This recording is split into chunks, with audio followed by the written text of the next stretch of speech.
Megan, I think we have time for a couple of more questions, and then we're going to pray. What are people wondering about when it comes to healing ministry? I've shared some about my own life, but people may wonder, what about me? I think this question will definitely touches on that, and perhaps maybe you sitting at home, you've been sick, you've received prayer for your sickness many times and nothing has happened.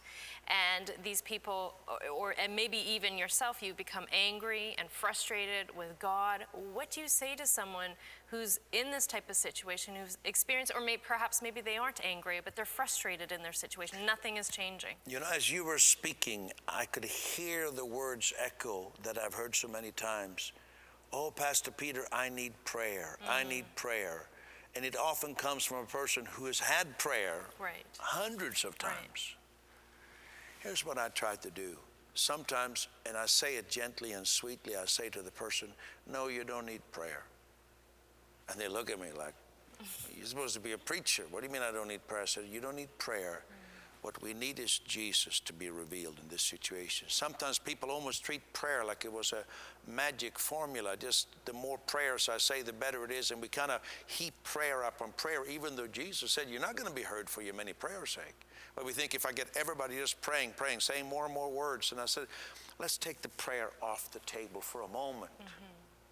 I believe in prayer, but I said, let's take it off for a moment. And let's just look at Jesus Christ, what he has done for you. So I try to bring that person away from the focus on the prayer or the act of prayer or the one who's praying for them or their own need of prayer, and say, let's reveal Jesus a little bit. Let's just reveal Jesus. And then maybe we'll pray, maybe we won't. Maybe you'll be healed even before we pray.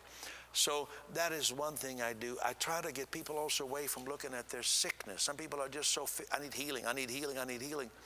And I said, let's just look at Jesus. Jesus is who we need.